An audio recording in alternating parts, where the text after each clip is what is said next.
Hello, welcome to Geordie Giant Veg. I must apologise again about the lack of videos. I've just been really busy work wise, and I've just taken over as manager of a football club, so I'm preoccupied doing stuff for that as well. So things aren't being neglected, I'm just forgetting to do videos while I'm doing it. I'll just show you around what's going on in the polytunnel and a little bit elsewhere. We've had a lot of rain and spells in the northeast. 1 minute it's raining, next minute it's sunny, next minute it's raining. So as you can gather, the weeds have just been a nightmare to try and keep on top of. No doubt you'll see a lot of weeds in amongst my marrow beds, which last week, believe it or not, they were completely clear of weeds altogether. So 4 to 6 days later it looks like a field again, so it's crazy. Okay, the long carrots, excuse the bright sunshine, and the long air pots, they're cracking on now. I mean, I think they're all top, no bottom, but that's what happens with the long carrots. See if I can have a little scooch about. Yeah, there's hardly anything there. I don't know if you can see it there, but I'll carry on with them. Hopefully get a couple on the bench for the long carrots. Same with the parsnips. Long parsnips, I guarantee that there's nothing under there as well, just a baby parsnip. Oh, little baby. But yeah, they'll come along. Carrots, the sweet candle carrots, as you can see, they're really bushy now. I've been foliar feeding these with a moonshine sunshine once a week, and I've also been spraying them with a Shropshire seaweed, which is pretty good stuff. They seem to be loving it. What I did was I used Mills Ultimate soil in the main portion of these pots, and then on the top I put a 3-inch layer of the Mills Ultimate Cocoa, of which I sowed me carrot seeds in. And let's see if I can unearth. Yeah, these stump carrots, the sweet candle variety, they're growing nicely there.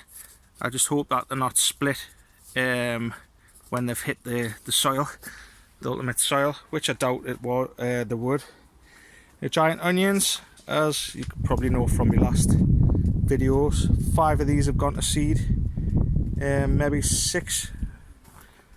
No, 1, 2, 3, 4, 5. Yeah, 5's gone to seed, and I've got 4 left. So these are the onions I've got left.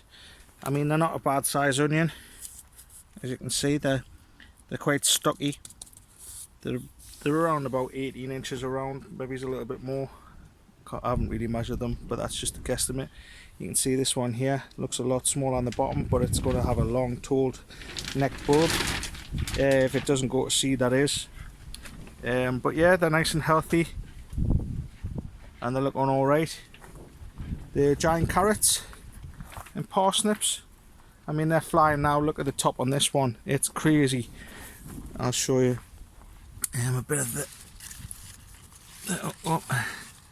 the parsnip underneath. As you can see, it's really big. It doesn't do it justice me pointing at it. This thing is about 100mm across, and there's a good 3.5 months till the show day at Marvin, so I'm hoping to have a whopper. Giant carrots, these have gotten multi heads on them now, and I don't know what they're like underneath, but as you can see, that's like at least 150mm across at the minute, several fingers on it, so I'm just trying to keep them covered. I've been foliar feeding these again, like I said, with the moonshine sunshine. I've got 3 parsnips in here, and to be honest, these are looking bloody massive as well. I should have maybe split them up, but they're not as, I don't think they're as big as the last one, but they're definitely big. They're pushing their way out the pot, put it that way. The condo potatoes, I've got 3 or 4, 3, maybe 4 potato plants in this big huge pot here. I'm wondering, because the condos tend to grow quite shallow, there might be one on the top somewhere, and I'll have a little scoot about. Oh, get rid of that mare's tail, it's everywhere. So there's a potato already at the top, as you can see, and it is bloody massive, about the size of a pint glass by the look of it. Yeah, it goes right down, and it looks like it's got another bit joined on. That yeah, it has. It's got another bit joined onto it. So fingers crossed that that keeps on growing. That's a big potato. That's the first time I've had a really scratch about. So they're growing really well, and I've also been foliar feeding them. Basically everything's been getting foliar fed with that seaweed. They all seem to react really well to it. The two long leeks, like I said in my last video, I'm sure that they're going to go to seed, and I was right. There is a seed head popping up in the middle. There isn't a seed head on this one yet. I don't know what's going on. I can't see anything in the center coming up, but I've got a feeling that that's going to go to seed too. This mare's tail just seems to pop up everywhere. I mean, fresh soil, look at that, fresh soil in a new pot, and mare's tail just, it's an absolute nightmare, that stuff, a nightmare. Another parsnip down there, and giant carrot there, another parsnip, another giant carrot. They seem to be doing really well actually. I'm quite happy with them.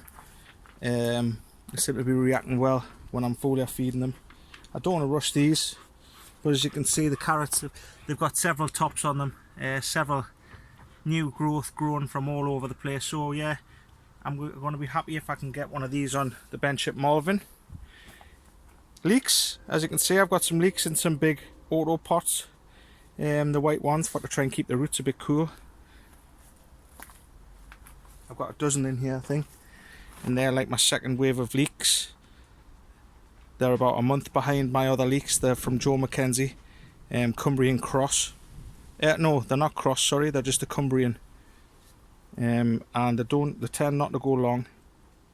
They stay reasonably short. That's why you try and drive them up with collars earlier on in the season. But hopefully I'll get 3 on the bench, which will be really clean, good looking leeks. That's what I'm aiming for this year. I don't really care about the size, even though that's what wins you the prizes. I just want 3 nice looking leeks on the bench, because last year my leeks were absolutely disgusting, covered in thrip. I just couldn't keep on top of it. No matter how much I sprayed the thrip, it just kept coming back with a vengeance, and it ended up affecting a lot of my leeks last year. They just looked really bad on the bench. So this year I'm aiming for to keep them nice and tidy. If I get any big ones on the bench as well as tidy, well, that's a bonus, but I'd rather have a decent set of 3 leeks on the bench which look nice and clean than 3 absolute disastrous leeks like I did last year, even though I was 4th, I think, or 5th. Yeah, that's the idea. Sorry about the wind, I'm struggling to hear myself, never mind you hear me. I've got the gooseberries here. Last year I didn't have that much luck with the gooseberries, to be honest. There wasn't massive amounts, but this year, as you can see, there's just so many, and I've been feeding with mills this year, and there's just tons of them. So they definitely needed a good feed. We'll go over and have a look at my leeks.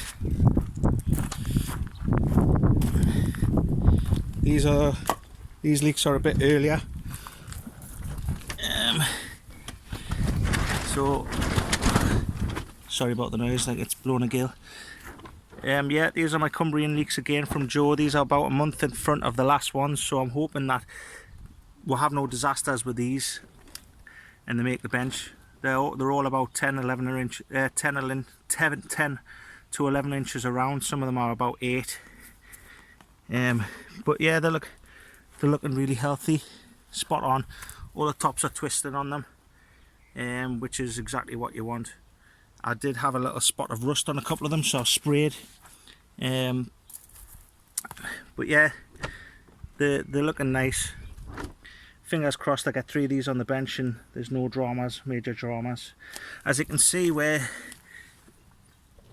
these I've sprayed, that's how much has grown out since I sprayed with what's it called? Signum. I sprayed with Signum, and that seems to strip.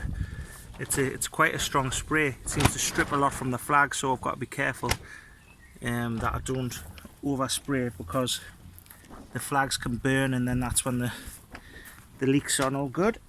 Oh, excuse me. And this is what I'm talking about. I've got 2 pumpkins growing in here, and this, believe it or not, last week was completely bare. There was not a weed in sight. The 2 pumpkin plants were just in there on that one. And the same with this big stretch here. It's now, what, 5 days after I weeded it properly, and it's all back basically the way it was. I've got a pumpkin in here, going to grow across. I've got 2 totem marrows growing up, and I've got 1 in the middle growing this way. So I've got 6 barrows in there, believe it or not, and it's a bloody mess. So I've got to get in there and get it all weeded again. I just seem to start one bit, finish it, and the next bit needs done, and it's just never ending.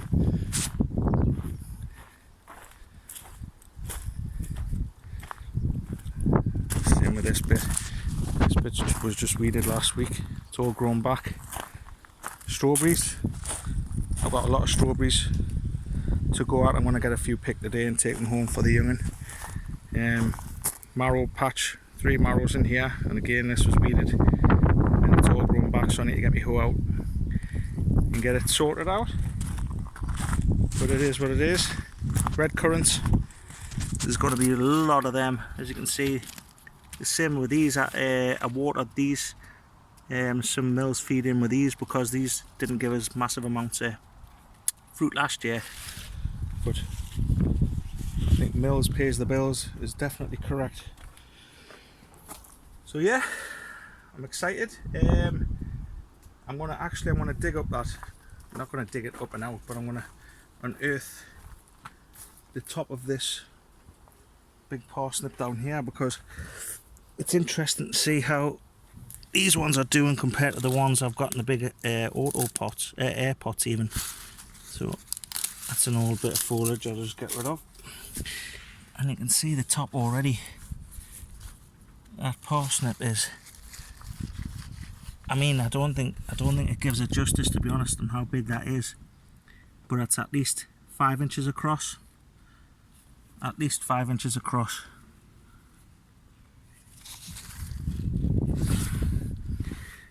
About that. Yeah, I would say that's about 5 inches.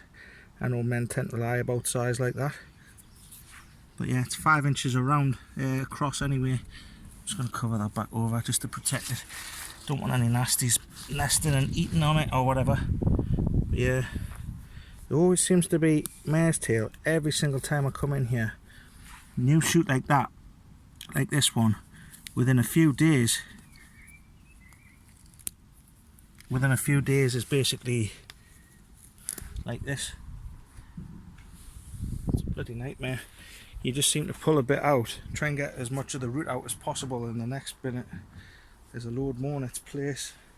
It's hard to keep on top of. I haven't really had a scooch about this carrot either. Look under there, there's more mare's tail. I just seem to constantly just be going around trying to pull out as much of the root as possible.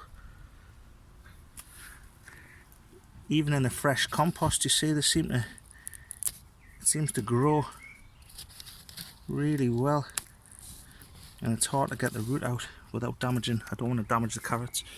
I haven't had a scooch around this carrot to see what this is like either.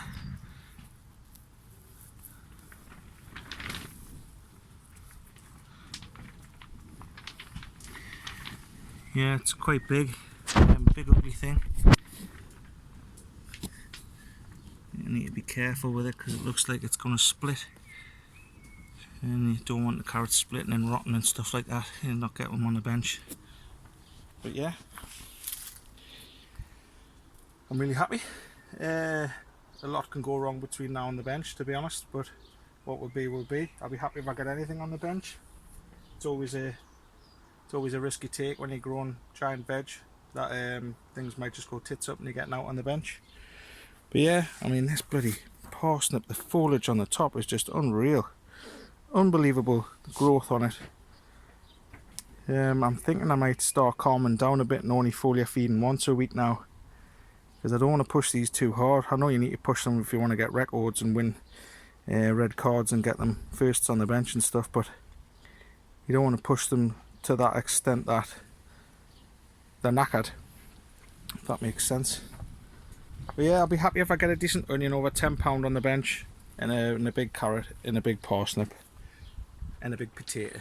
That's my aim. Anyway, I don't want to babble on too much more. That's what's going on. Thanks for watching. I'll see you again on the next one.